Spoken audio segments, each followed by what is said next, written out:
Hey, oh, I'm recording now. Hey, how y'all doing today? I'm Joe. I'm kind of bored. It's Sunday.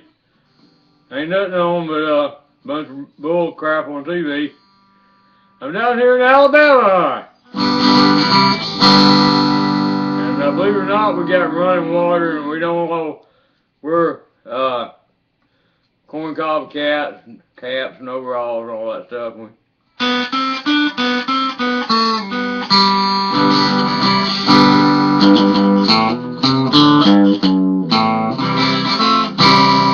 It ain't like you might think Alabama is. Ain't got no rebel flag in my front yard.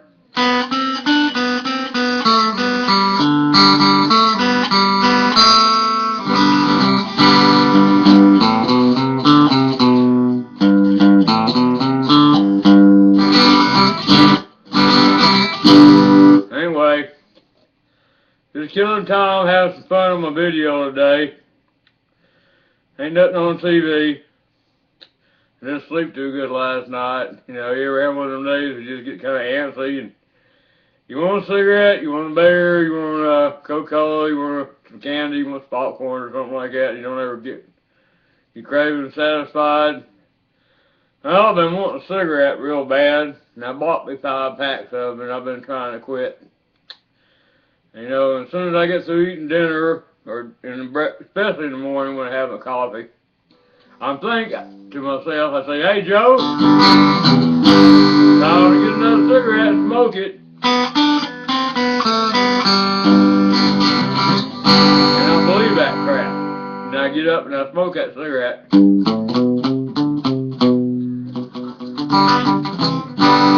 I'm going to smoke that cigarette, and then about 5 minutes later I start squeezing and sneezing and it's hard to breathe.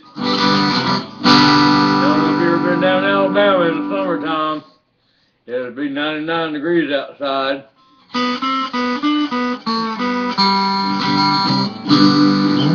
And the sun will be shining and it's hot. And humidity is 99, ain't a drop of rain in the sky. We got mosquitoes down here. They about the size of eagles. They will actually pick you up and carry you off. It's so hot. I got some hunting dogs. It's, you know, them hound dogs that hunts rabbits and coons and all that stuff. My dog was so hot this morning, he was chasing a rabbit. And guess what? So hot they're both walking. That's how hot it is out here in Alabama. You know, I looked out in the field. We got a pasture outside. We grow corn and stuff. And I growed me some popcorn. Believe it or not, it got so hot down here, all that corn popped, and I walked up, and I looked outside, and I thought it done snowed. Some fields was white. But what happened, it's so damn hot. That popcorn popped. Covered my whole 40-something acres up with popcorn in summertime. And what do you do? You look at the bedroom window and it's 99 degrees and the ground is solid white. You might think it snowed. But no, it gets that hot down here in Alabama. If you ever raised any corn and raised popcorn, you can't eat it. It's real hard. When it gets dried out, you can pop it and it gets big, you know. And we got cows here too. We got a pond.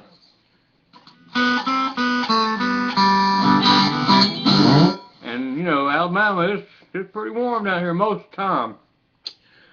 But in the winter time, it gets dog cold. It might be minus 5, 10, 20 degrees below zero. And humidity is 99% high. You know, it got so cold last winter. Now I got a pond out there where my cows and horses and all that, they drink out of that pond, and sometimes I fish out of that pond. Well, I walked out there, and all them ducks and everything was sitting in that pond, and that pond had froze over, and them ducks was stuck in that pond. I went out there and I scared them ducks, and they started flapping their wings and everything and took off. I'll be damned if they didn't pick you up that whole damn pond and fly off with it. And I ain't got no damn drinking water out there. I got a big old bare hole. 'Cause this winter, when it got cold, them ducks flew off my pond. And I ain't got no more water. Now I got to go dig me another hole. Or otherwise I'm going to be having to choke buckets of water out them horses and them cows every day. And it gets awful tiresome if you ever done that. I don't know about a year or two. Toted a 5-gallon bucket of water. You do it out here in the summertime and it's 99 degrees or 100 something degrees. If you're lucky, you get to that pond. It gets so hot sometimes when I'm carrying that bucket out there, that water evaporates before I get down to it. And it's about a quarter mile walk. You know, we got a water hydrant out in the front yard. We got a well, but it taps into the water thing, you know. They charge me a sewer tax.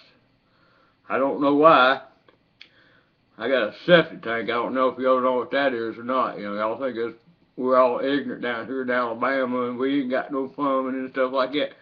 Yeah, but we got these big tanks that goes in the ground. They made it of concrete or steel or something. When you flush the toilet, everything goes down in that hole and stays down there, you know. And sometimes if you put toilet paper in it, you get stopped up and they'll flood your yard up and everything. So you have to be real careful with that. But anyway, I don't know why, but state of Alabama, they charge me a sewer tax. I ain't got no sewer, you know. Matter of fact, the only lines running out to my house, we get electricity. There ain't no telephone lines out here, and I got satellite TV and I got satellite on the internet. I'm darn lucky I don't have to have a generator. Because I like to play this electric guitar. I got an old acoustic guitar, but the electric guitar is a lot more fun because I can. Oh yeah, I do it down in New Orleans. Yeah, that boy on the evergreens. He didn't learn how to read the right names so well. He could play the guitar like I read the well. No, gotta be you. Gotta rock it in a rolling, nothing in a rock. Gotta be good tonight. I'm going to get drunk and get in a barroom back.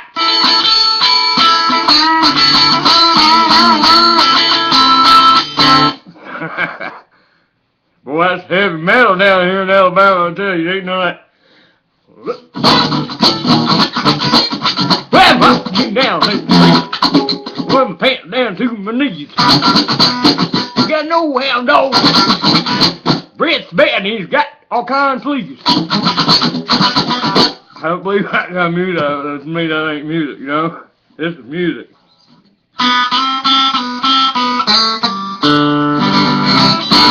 Now, that's classical music. And that's rock and roll right here.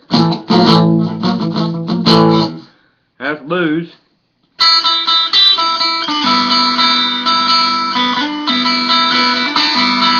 That's an Alabama puke, and they call it, you probably heard of Mississippi Delta blues.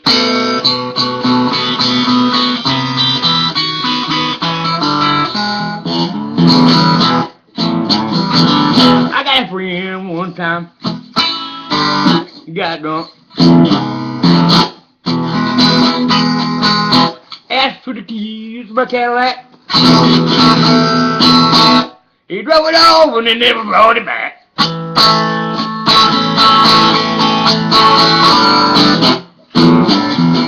Cause damn blue wouldn't know what to do.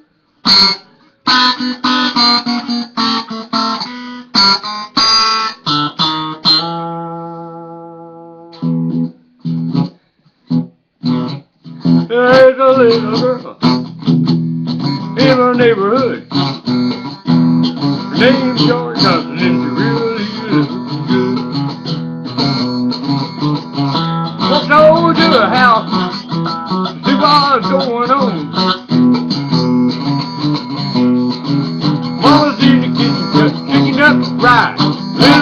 on the front porch eating chocolate pie.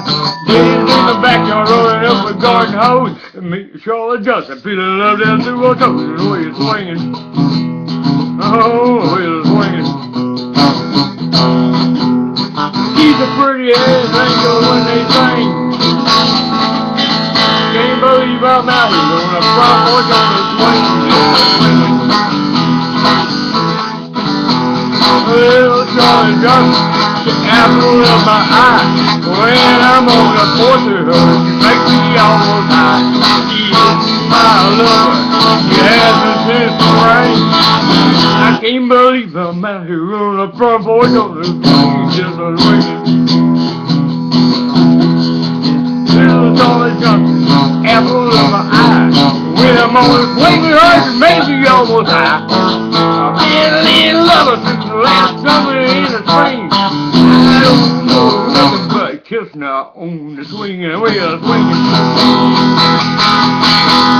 It's just a pretty ass angel when they sing. Can't believe I'm out here on the front porch on the swing. Eat your heart out, Elvis. Oh, cold mud. Focus on. Get ready and go, cat, go. Honey.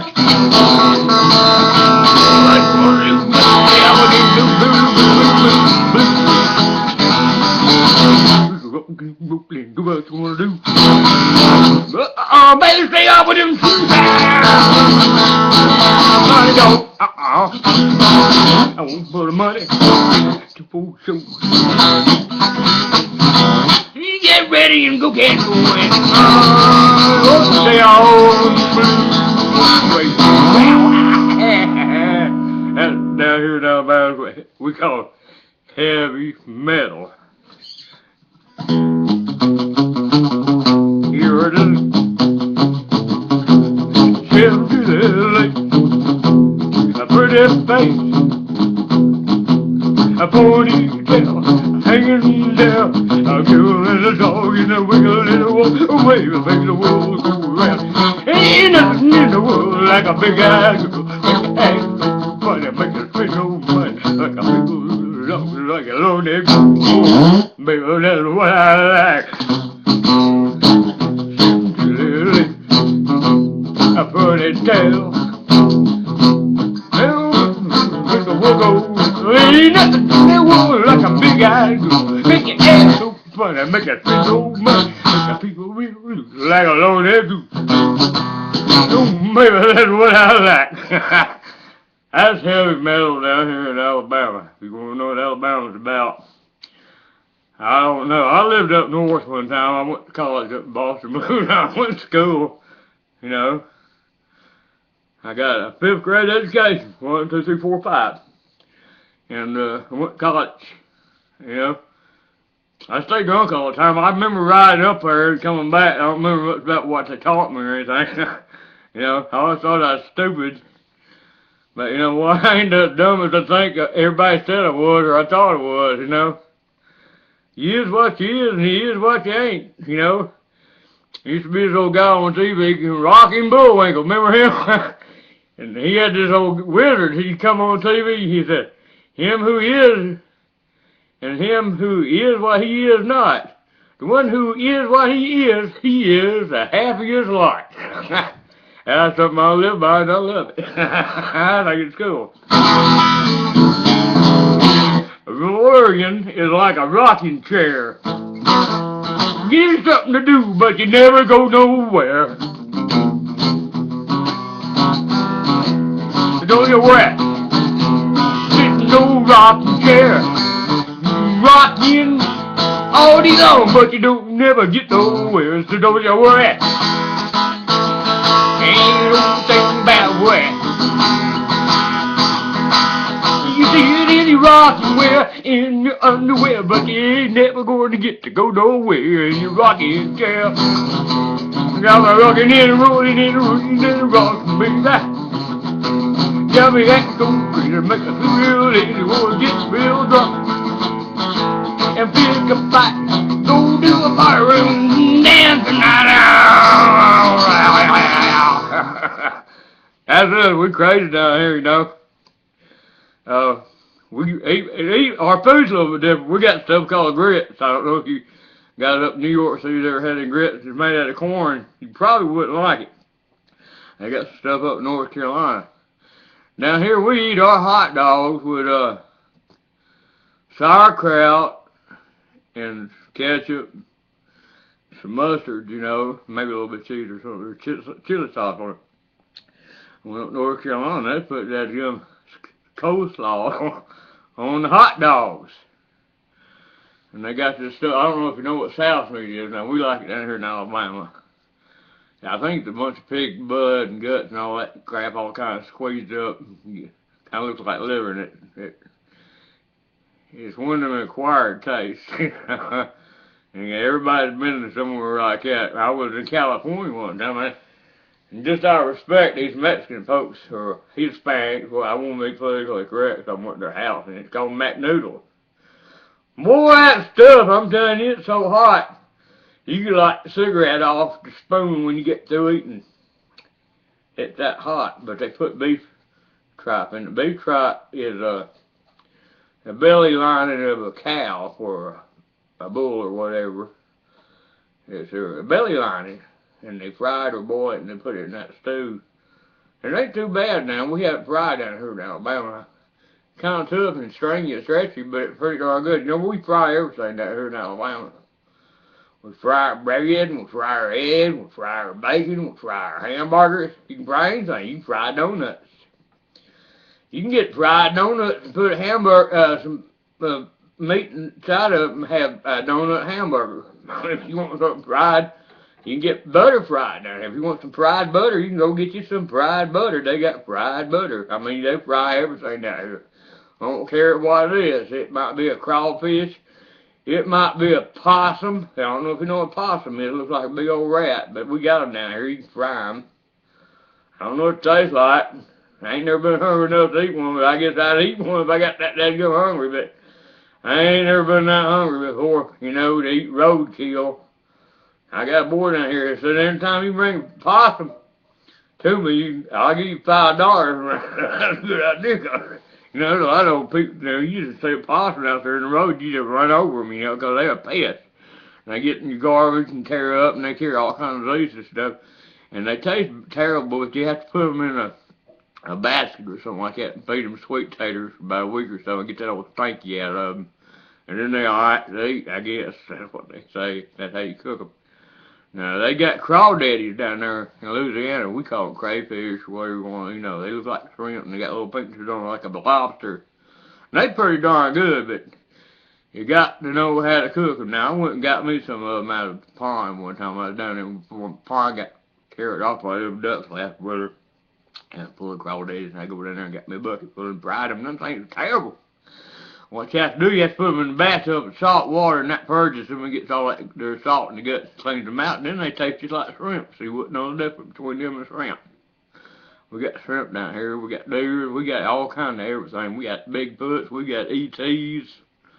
We got, you know, everything except, and we got a wolf down here called the Alabama red wolf, and there's the only word in the world, besides I think it's a place in Georgia, you can find it. It's a wolf. But it looks more like a coyote or a dog. It ain't as big as a regular wolf, and it's got short hair, and it's called the Alabama red wolf. Well, my grandmama, she's full-blood Cherokee Indian, and that's always been my name, is Red Wolf. And I don't know why, but that's my name. Or I'm Indian Joe or Red Wolf. If you see me on the internet and something, Red Wolf or Indian Joe, that's usually me, because that's the name I go by, you know. I have to write down that I'm Caucasian, because that's what it says on my birth certificate. Grandma and them never couldn't prove it to the Indians, because they couldn't write or read. They lived out, they had to walk the trail of tears all the way from Alabama to Oklahoma. You know, they was forced off the property. They was pretty well to do up here. They owned property, they owned slaves.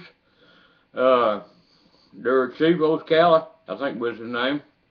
He said, if y'all white people smart enough to make up your own language and write it down, us Indians can do the same thing.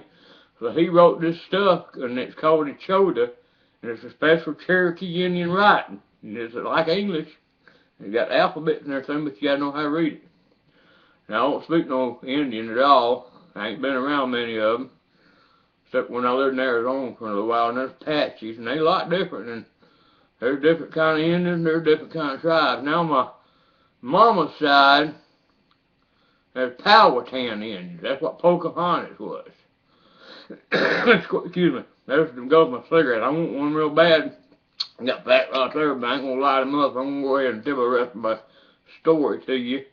And I want to try to stay off of them things, because I ain't smoking. I want to keep on the cigarettes. I ain't gonna light them up, because I'm bigger than they are. I'm a wheezing, and I get outside and I can't cut the grass. I don't have to sit down and I get tired. I've been smoking since I was about 14 years old.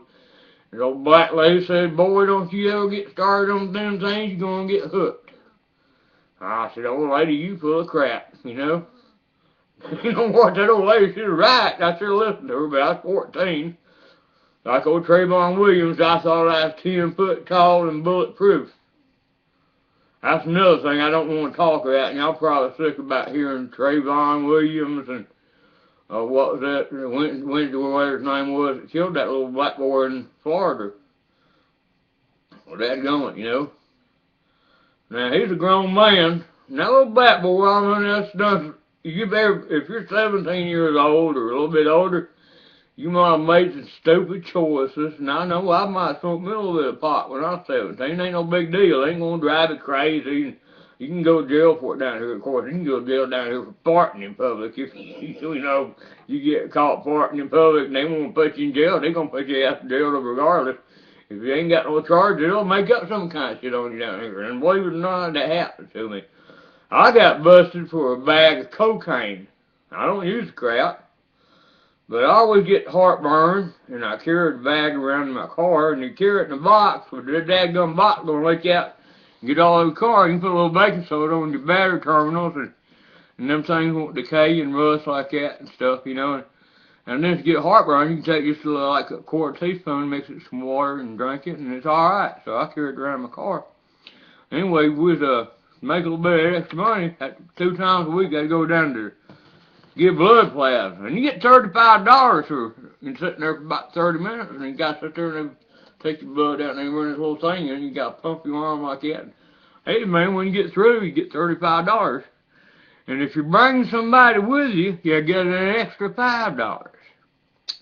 Well, I had a plan, so I got a plan, and I put me with about 10, 15 black boys, and we'd go every week, twice a week. We'd go to the blood bank, and I made them give me $5 for the gas, you know. There's that whole job, and the job ain't that damn good paying, and I was making more money just driving that van going down there and giving a little blood twice a week than I'd have been working my ass off with that gum hoe and the shovel out there in the field all day long. So I said, well, I'm going to take these little black guys down to, and these buddies of mine, I ain't no racist, ain't no bigot, but, you know, I said the N-word. I mean, when I was growing up a little boy, that's what we called each other. They was the ends of the system, we was crackers. You know, and if I got mad at with my little black friends, I'd say, look here, you're a burnt biscuit. You know, the N-word, it would no insult to me because I figured that's what they was. I didn't mean no harm by it. And sometimes I still slip and say it, and I don't mean to hurt nobody's feelings, but that's the way I was brought up. And my mom and dad said, you know, if they black, you gonna respect them, or whatever color they are. You gonna treat them like you gonna be treated, because you don't know, you know, you might get to heaven, and you might pray to God, you may hate black folks, and you get up to heaven, you're gonna find out God blacker than any black person you ever seen down here on earth. You know what? He does have woolly hair. You ever seen a white guy with woolly hair? Why you get up to heaven and you know, down here on the bigot and the racist and everything, and you get up there and you want to praise God, hallelujah, and all that stuff. You've been going to church and you hate black folks and you get up to heaven and God's sitting there on his throne. What is it, bro? What's going on? You know, you're gonna be a trick bag that you can't get out of.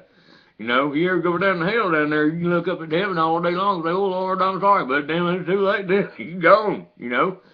Life is full of choices, you know. You You can choose what road you go down. You know, there's a broad highway. Now that's the easy way. You take that broad highway and get where you're going. Don't worry about it. I mean, there'll be thousands of people on there. You right there in a second. But sometimes you gotta take that long road. Now, path about that narrow, and there's all kinds of stuff. And you gotta go up this trail, down that trail, and ducking on that tree and everything. But you get where you're going on that broad highway. You don't know it, but when you get to the end of it, you get killed. If you take that trail, and it's going to take a little bit longer to get up that trail, and you got to go over them hills and down in them valleys. But you stay on that little narrow trail. When you get to where you're going to like it. But you go on that highway, and you get down there at the end of it where the rest of them folks is going, and you follow them, you're going to end up down there and you ain't going to be able to turn around and come back because it's a one-way street when you get there. You know, it's the stop sign, that road ends, and if they burnt the bridge behind, you can't get back. So you stuck like Chuck. So life's about choices. If you choose to do the right thing, I would suggest taking that long trail. It might take a couple extra days. You might get a little bit tired, sore. Hell, you get over it, you know. And I got drunk and fell down, but I got up, you know. I've been in jail and I didn't stay there, and I didn't like it, you know. So I kind of learned after a little while, you know, I wanted to quit smoking, you know. Well, I'll just have a cigarette when I drink my coffee. That's the first time I want to eat, and hey, man, well, it's okay to smoke a cigarette. It's 12 o'clock, and I done ate, and I went all day without a cigarette. You know, like me with COPD and have to live on Social Security, make about $715, $20 a month. And you pay $500 or something a month, you know. And then you gotta have running water and electricity and all that, you know. And if you want a dog, you gotta buy up the dog food, or you know, just go out there and kill something and feed your old dog. And you got to have a dog around the house because you got lawnmower or motorcycle or a bicycle or something like that, and it ain't locked up. And just sleeping, there's going to be somebody driving around in a pick-em-up truck. And that's what they do. They ride around in the daytime, and they looking for them lawnmowers and them bicycles and stuff. When you go to sleep, they walk over your yard, take it, throw it in the back of their truck, and they take it off and carry it and go sell it and get them some dope or whatever they want to do with it. And you just SOL, it's gone, you won't never see it. You can make all the police reports if you want to. You think the police are going to worry about some damned old bicycle or somebody's car, you're all wrong, you know. Unless you happen to be the mayor or something on the big payoff, you know, then you get out of trouble. You can kill anybody, do anything you want to if you got the money. And, you know, look what happened. You can see that in the news all the time. So-and-so killed so-and-so, and you know he's guilty. I mean, they found bloody gloves and his socks and everything. They let him go. And I'll be darned if that son of a gun, he didn't get caught one day, and he finally paid his dues, you know. And that's what's going to happen to you. You get by with something. And you keep on doing it, and you get by with it, and you get real confident. And you keep getting by with it, and you're just more and more confident. One day it's going to catch up to you, and when you do, you're going to be in a hill of trouble, and you ain't going to be able to get out. I know. I made some bad choices, you know. Back in the 1960s, I chose to live a different lifestyle than most people choose. They just want to go to 9-to-5 jobs. Well, I was a little skinny, drawed-up runt kid. I was about 100 pounds, soaking wet. Every time I'd go to school, I'd get beat up. I was sick all the time. I couldn't get out there and play baseball and football with the other kids. I'd lay in that bed, cough, wheeze, sneeze, because I had to ask real bad. And I'd get up and go outside, my nose would start bleeding. I couldn't breathe, and I had to lay there in bed and watch some other kids play sports, and I didn't like it worth crap. So I learned how to draw, and how to read and write and play guitars and kind of entertain myself and make up jokes and poems and stuff. And that's what I do for a living now. I done figured out that it's a lot easier to draw a picture and get paid $100, or you can get out there with a pick and a shovel and a digging and a hole in the hot 99-degree weather in the summertime and get paid $25, you know, and at the end of the week, if you're lucky, that you can pay your rent. And if you're lucky enough, you might have enough money to buy you some bologna or something to eat at lunchtime. They spend time at lunchtime, and I seen these little kids at school, that's before they had welfare. They'd get hungry, and the other little kids would tease them and stuff, and I got mad about it. They'd take a cookie or something, they laid on top of that garbage can and watch that little poor kid. He'd go sneak around, he wouldn't think nobody looking. He'd steal that cookie just to have something to eat. And them little boys and girls would laugh at him. That little boy is a hard, he's a crying. Yeah, I get most of those jokes, I'm sorry. But my mama, she told me not never tell nobody, and I never did tell nobody. But we packed some little kids lunch every day and took it to them and gave it to them. And we didn't say, you know, this comes from so-and-so, and we done this, and we done that. But we took care of each other down here. You know, we're tight wrong. We say yes, sir, in Alabama. We say thank you. We say no, ma'am. We don't cuss in front of children, you know. You don't get drunk and hold your crotch and all that in front of little girls and say stuff that's off core. You don't stare down a woman's dress when you're talking to her. You look at her in her eyes. She's a lot prettier in the eyes. You know, you're a man. You're going to be, you know, wanting something. You know, that's the man's nature. We can't help it. That's the way we made. That's the way God made us. We had a choice. You know, we could take that choice not. Like Adam and Eve, you know, you didn't have to eat that apple. He didn't tell Eve not to eat that apple. He said, Adam, don't you eat that apple. I don't know if you ever heard the story or not, but this man, he allergic to apples real bad, and went to the doctor or something that was bothering him. The doctor said, look, man, I don't care what you do, but you can't eat them apples. It'll kill you, make you sick, and everything else. You know, and then you can't go to work for me because, you know, you're working at my place, and I bought the car and all that and everything. If you go eating the apple and everything, you're going to get sick. One day, old Adam, he'd been out fishing or something like that. He didn't have much work there because there's all kind of fruit trees. He didn't have to worry about working and buying no clothes or nothing. He had it made. Old doctor taking care of him. So his wife, Eve, she went up to the supermarket. And old guy at the supermarket, his name was Satan, and he said, hey, Eve, come here, I got something special for you. What's that, mister? And he's a good-looking salesman, too. He's a real slick salesman. He can sell ice to Eskimo. He's a good-looking old man. And Eve, she kind of attracted to him, you know. And Adam about the only guy in the neighborhood, you know. And so he went to the store and said, look, Adam, I bought these special apples for you. The guy at the supermarket down there said they ain't going to hurt you.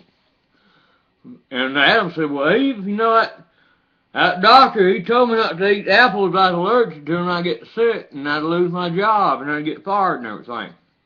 Well, he said, well, don't worry about it. The guy at the supermarket says, all right, these apples ain't going to hurt you. Yeah, Eve, but the doctor said you can't eat them apples, they make you sick. Well, anyway, he kept thinking about it. He said, damn, you know, I ain't never had an apple before, and they sure smell good. I'd like to try one of them. She said, they ain't going to get sick. He thought about the way. Well, what the heck, you know, what's the apple going to do? I thought, well, he went ahead and took a bite of it. Now, it wasn't too bad, you know. He ate the whole thing. He didn't think much about it. He gave Eve, she sat there and ate the apple and everything. Next morning, he woke up, he felt terrible. He was sick and crap. He couldn't go fishing. He couldn't go hunting. He couldn't go work or nothing. So he went to the old doctor. The doctor's name was God. He said, hey, Doc, I'm sick. He said, yeah, no, I was looking for you. How come you didn't come to work today? He said, well, I'm sick. And the doctor said, God, and he said, well, how come you sick?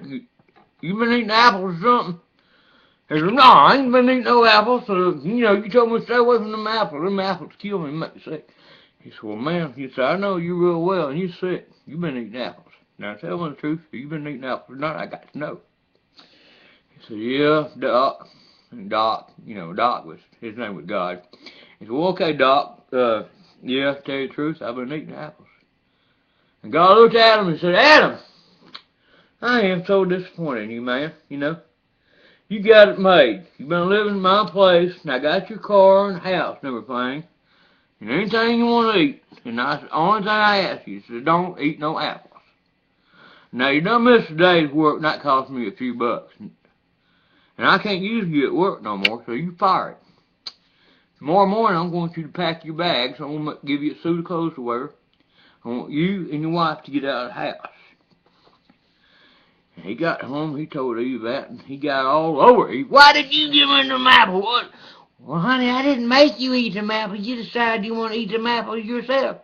And Adam said, well, honey, he thought, well, I guess you're right, I should have ate them, but I did. Now I'm fired. We ain't got nowhere to live. What we gonna do, honey? What we gonna do? He said, well, the only thing we can do is there's a place out there in the woods. We can go up there and camp out and everything, and I'll build us a place and get us something to eat and all that stuff. And he went back and said, hey, God, now go get my stuff. And God said, well, he said, no, man, I done lost your house, and there's a security guard out there. You can't go back to your house, and there's your suit of clothes right there. You can take them with you, but you got to get out of here. You leave all your furniture there, and your TV, and your computer, and your guitar, and stereo, and everything. It's mine now. I told you not to eat these apples. You got sick, didn't come to work, you fired. Get out of here, pack your bags, take off working. You come down here again, that angel standing at that door, he's a security guard, he's going to shoot you dead. And he got thinking about it. He said, I could kind of go break in the house. And he said, well, I better not do that. He said, that angel, he's a big old fella, he's pretty tough. He said, I know him, he can shoot that gun real damn good. And I'll be hurt real bad. If he don't kill me, he'll be hurt real bad. I don't want to do that. He went over where he was hanging out, sitting on this tree, it's all hot summertime, and they didn't have to worry about wearing no clothes. They didn't have no neighbors, nothing like that. They said, honey, I don't know if you know what this is, but it's a dress made out of fig tree. And once you put it on, we gotta go somewhere. She said, what you talking about, honey? He said, well, you told me about them apples and everything. I got fired now. I ain't got no place to live. What? You got fired? Well, how come you got fired? Well, you gave me one of them dadgum apples to eat. Well, you didn't have to eat it. When I got in that big argument, he said, well, we got to go. We got to go. We ain't got no place to go. Okay, so she packed her. She got a little fig leaf dress and everything. She put it on and they walked up the woods and everything. Adam, he went fishing.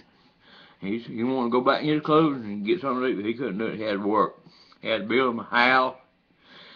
Had to dig him an outhouse and dig well water and pick and go through the bushes and all that stuff, and he didn't have nothing to worry but that old suit, and that old suit about wore out. He got her pregnant, and she had twin boys. First time she ever had any babies. And one of them did real good. His name was Abel. Now he was alright, He applied himself, and he went to school and everything, and made good grades. And he had his twin brother, Cain, he was just the opposite. He was a slacker. He couldn't hold a job or nothing. So anyway, his brother, he was jealous of him, because he's driving around a Maserati. Cain had to take a bus to work if he did go to work, if he wasn't drunk that day, And he got jealous of his brother, so he decided, what, I've had it with my brother. I'm tired of him. He's always driving Maseratis and got them big old screen-colored TVs and everything. And I'm sitting here having to listen to the radio, and I'm eating ramen noodles, and he's out there whining and dining and eating lobster driving a Maserati. Well, the thing about it, Cain, he didn't apply himself and go to school he didn't listen to what he was told to do. So he got jealous and he walked outside and he said, well, I'm going to look at your car. He said, you seen my car before, twin? He said, that's all right, brother. I just want to see your car. So he reached in his pocket, gets his keys, and turns it back. And daggum old Cain didn't take a brick and cold cock him and kill him deader than a doornail. Killed his own twin brother. Well, he went out in the woods and buried his twin brother, and a couple of days later, Adam and Eve and Mama D said, where's Abel at? Cain said, I don't know. He just and somebody told me he killed him. And I'm telling you the truth about it. Yep, I killed him. I'm sorry. He said, well, that's it. I had it. You're going to have to leave the house now. You done it in. You have to go down to that next town. It's called Nod. Get your wife and everything, but don't you want to come back here no more. There's a book, and I ain't read the rest of the book, but the story's in there about this president. His name's God, and he's got this vice president named Satan. And anyway, Satan gets Congress together while God's at McDonald's. They're all having sandwiches and stuff, and God's at McDonald's eating, and they plan to overtake God because he got tired of being second place. He wanted to be president, you know. And the president was president, you know, and that's all there was to it, you know. But, you know, vice president, he wanted to be the big dog on the porch, anyway. So he got Congress together. Most of them got together and they decided, yeah, we're going to overthrow God and we're going to, you're going to be president. He said, that's good, I'll be president. You can be vice president, you can be chairman, you can do all this and that. And they had everything planned out. Well, anyway, one of the congressmen that God worked for said, hey, kid, you know, we found out. He said, come in my office and talk to you. Satan. He said, what's up, guy? He said, you're going to pack your bag and get out of here. You're fired. I don't need you no more. I done heard about you trying to take over my office and everything. So he kicked him off. He snatched him up by the seat of his britches, throwed him down on the earth. And he come down to earth and told everybody that he was God and he's been running this planet ever since. And he's got a lot of y'all thinking that God is the devil, but he ain't God. He's the devil. Y'all can read the book. It's called the Bible. There's a bunch of different guys who wrote it. I don't know all their names. It took them a bunch of folks to write that Bible thing a long time ago. Anyway, I'm from Alabama. I love you. I just thought I'd tell you one of my stupid Alabama jokes and everything. Y'all have a blessed day. It's Sunday. You can go to church and pray. And if you don't go to church, pray. You know, church is something you got to give 10% of what you make, and you stay home with your wife, and you serve God, and you pray, and you go out and help people. I think you'll be all right, you know. And be sure to get on that right street, you know. Don't take that big old highway because you ain't no way back, you know. Like I said, you better take that long, crooked road and walk up down them hills. All right, well, y'all have a good day. God loves you. I kind of like you a little bit. Hello, everybody out there on Facebook and all my friends, and I'm in Joe, or Red Wolf, or Joe, or whatever you want to call me. And I've been called a lot worse than that, believe me, you know. I've been called a lot of things, and I don't worry about it. A lot of people say I'm crazy as a loon, and I don't care. You ever heard that song? I'm kinda like an old redneck hound. I like to lay around in the sun. Some people think I'm crazy, but I really got it on. I don't ask nobody for nothing. And if you don't like the way I'm living, I'll leave this redneck Alabama boy alone. I get stoned in the morning, get drunk in the afternoon. Kinda like no blue-jay hound, like to lay around shade. Some people think I'm crazy, but the darn sure God in me ain't asking nobody for nothing.